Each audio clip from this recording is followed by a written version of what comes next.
So something you said, and I appreciate that explanation, something you said earlier, I just wanted to circle back on. Oh God, I've gone full Jen Psaki. Anyway, but you were talking about... Yeah, well, but you actually answer the question. So maybe. Well, maybe. Let's see. Let's see. So, in general, the government, in my view, the government pretends to add value through debt. So if the government goes and spends $10 million on some waterfront development, but it borrows that money, then it looks like the economy is growing. But who did it borrow that money from? Well, I think that the general argument would be that it borrows it borrows the money against future tax receipts. But who could pay those tax receipts if the government didn't create the money to begin with? Right. So I understand that. So but the government is going to create the money, or even if it has, the government has income based upon tax receipts. So it's going to borrow against future tax receipts. In other words, if the government stopped taxing at all, like had zero capacity to tax tomorrow, who would lend it money, right? I mean, the argument would be, well, nobody, because they'd have no income from which to pay it back. Just FYI. So first of all, I'm for 0% interest rate. So that would solve the whole interest payment problem immediately. You wouldn't have to pay interest. And the federal government, I don't know if you know this, but the U.S. federal government regularly repays hundreds of trillions of dollars of debt every year. There was a year recently, they literally repaid $120 trillion of federal government debt because, I mean, that's just the bond turnover every year. There's 3-month bonds. There's 6-month bonds. They constantly cycle through them without raising any taxes for any of this. So just that as an objection. Okay, so how does it? Is it just like shuffling more bonds, or how does it pay this hundreds of trillions of dollars? This might provide some clarity. Bank accounts. It's the Federal Reserve types it into bank accounts, basically. Sorry, and I think this might provide some clarity. Let me interject this. Is that when you understand, or if you could think about it, that a reserve from the federal government and a bond from the federal government are both money. One just pays an interest rate and one doesn't. It's kind of like a savings account at a bank versus a checking account at a bank. I put my money into the checking account. I can access it easier. Typically, I don't get an interest rate. I put it into the savings account. There's some stupid federal regulation. You can only make 6 withdrawals a month or some whatever the heck it is. And it's theoretically harder to access, but they'll get an interest rate for it. Right. And because it's a bond and we think, bond means debt and the government's got to find the money somewhere to pay the debt, it really causes this confusion when in reality, the government is just issuing 2 separate securities. One is they call a reserve, and that's the money that you need to pay debts with, taxes with, and the banks need for various. To shorten this whole thing, Steph on our call in 2021 summarized it perfectly. Steph, you said back then, I think MMT is just like screw bonds. Yeah, MMT says that we don't actually need bonds at all, in fact. So we could just generate the reserves and leave them in the banking system as reserves. It's a choice to sell bonds and to suck up those reserves back out of the banking system, but no necessity to do that. So yeah. To answer this idea that in order for the government to buy this or spend that or build this, the statue to itself or whatever, future generations have to pay off that money. Again, I was trying to get at it from where did that money come from in the first place? Because in order for anybody to pay anything, that money had to be created, and that there's this confusion between the money and the bonds. And I'm saying that if we consider it all money, which we're making the argument that you should, because it's just that they issue the reserves just the same way that they issue the bonds, which is they just type numbers into bank accounts. It's all just money that they issue out of nowhere. And that the taxes that come in is just money that's just destroyed. Yeah, let's hear Steph out, because I don't think that addresses his concern. Yeah. Right. So the liability that is created in the future, in my mind, is that the government spends $10 million creating some waterfront property or something like that, which is, it's very inefficient. It's to some degree, you would argue, taken from the private sector because it is created for political purposes, usually to bribe friends and punish enemies and so on. Well, and wouldn't disagree. Yes. Right. But so can I mathematically go through that transaction you just described there, and then you can continue? So the government builds a waterfront property. So what happens literally for the individual actors involved, the federal government types money into the waterfront property builder's bank account, and he builds a waterfront thing and now has reserves in his bank account that he can go spend in the grocery store, spend at Walmart, spend all over the place, which basically creates consumer demand or investment demand for other businesses to generate profits and income and hire people. Yeah. Well, sure. I mean, but that's looking at the demand side, but not looking at the destruction of the supply side. So when you spend $10 million to build this waterfront museum or whatever it's going to be, then resources are diverted. I mean, scarce resources, right? Labor, I guess capital is part of the infinity glitch here we're talking about, but labor and materials are taken from elsewhere in the economy. And so the fact that he goes and buys... Sorry, go ahead. But now that there's unused resources. Yeah, I was about to bring that up. So yeah, I agree with you, but industry capacity utilization, for example, in the US right now is, 70% or so. There's unemployed individuals, as we all know.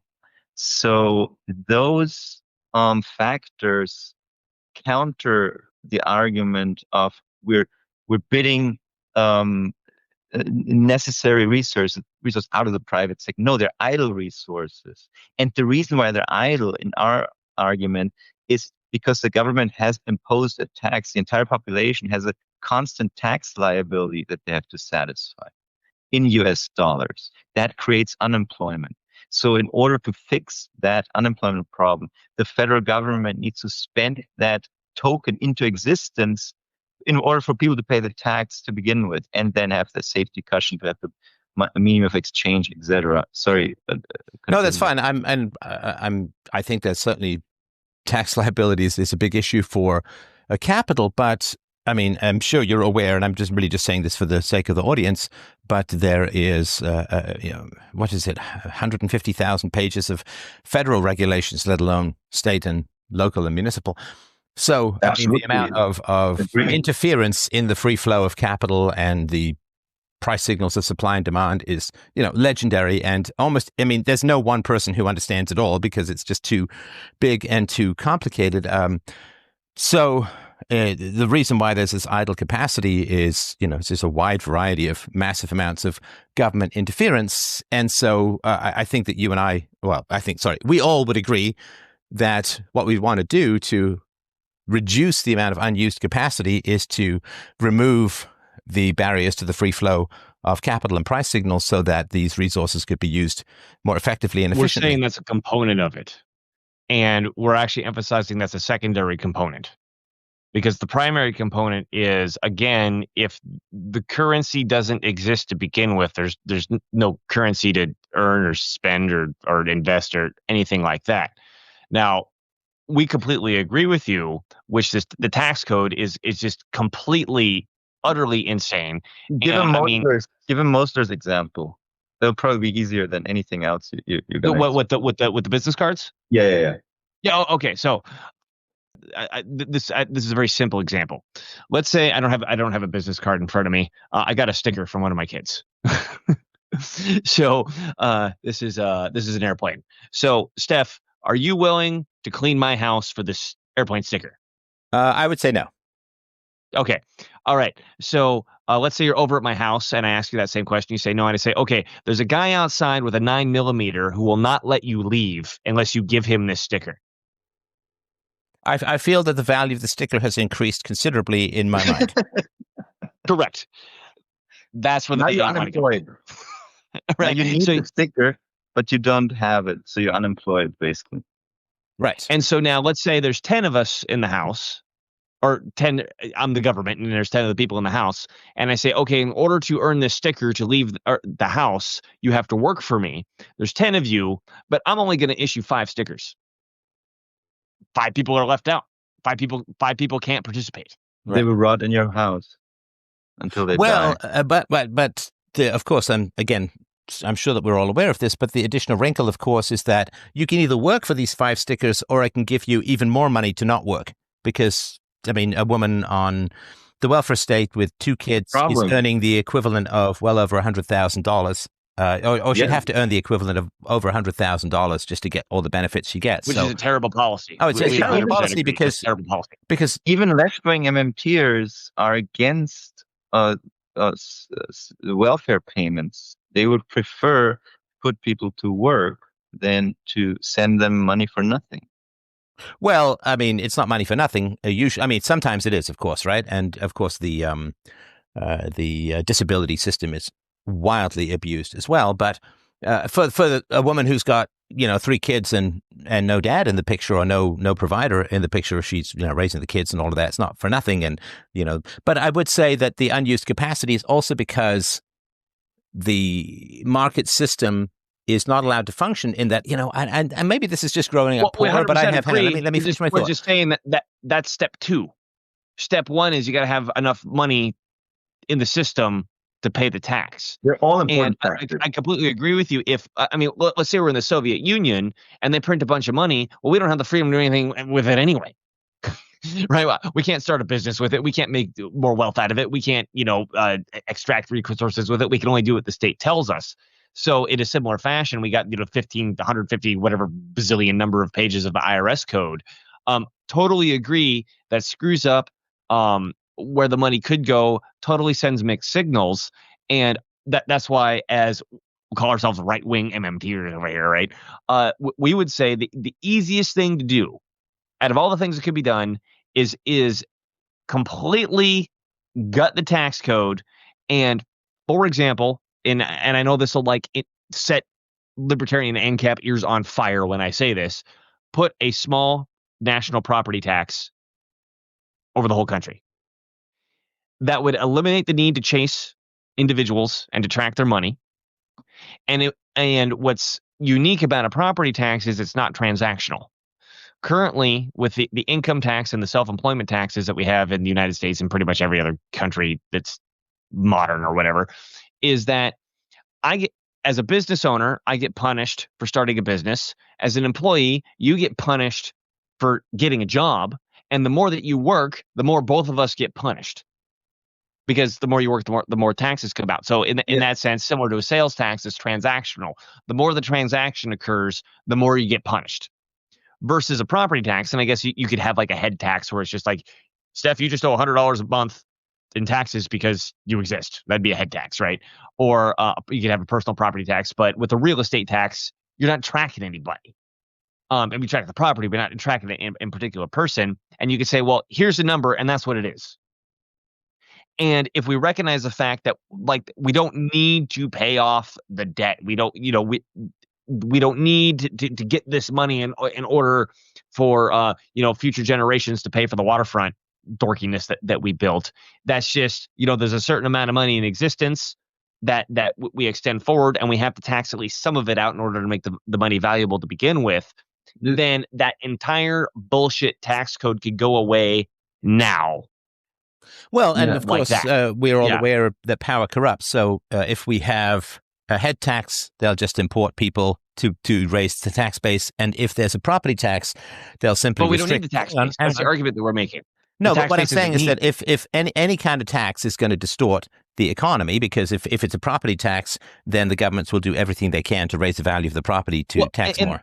I got to push back on the distortion thing. And I mean, this kind of really gets down kind of to the root of it, where the Austrian argument stems from accepting the barter theory of money, which is that, okay, back in the day, you had chickens and I had fish, and I want fish, but you don't want chickens. I don't even remember if I said it the right way based on my example that I said before. And so at some point we figure out some sort of medium exchange, because that starts getting used more and more. And historically speaking, that's been silver or gold because of the, blah, blah, blah reasons. It's fungible and doesn't corrode, and, it's easily transportable, and all whatever the reasons are.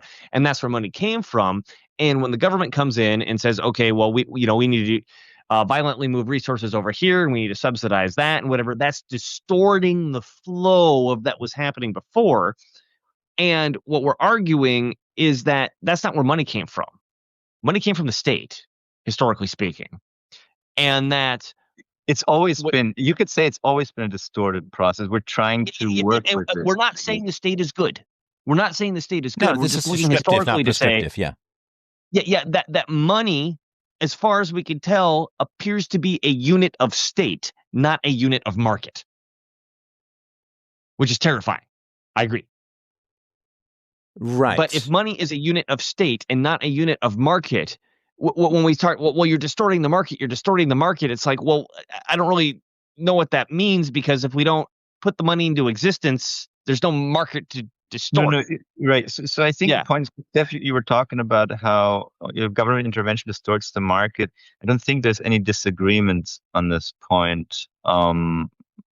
We're just trying to make the best of it, I guess. I know that, and I remember this very vividly from our conversation for a couple of years ago, the emotional investment in optimism, which I don't discount. The emotional side of life is really, really important, that the emotional investment in having optimism for the future and not looking at the massive debt and saying we're doomed. If everybody who's watching this now or recording could like, share, and subscribe it helps us out a lot. Yeah. I hate saying it, but it's just true.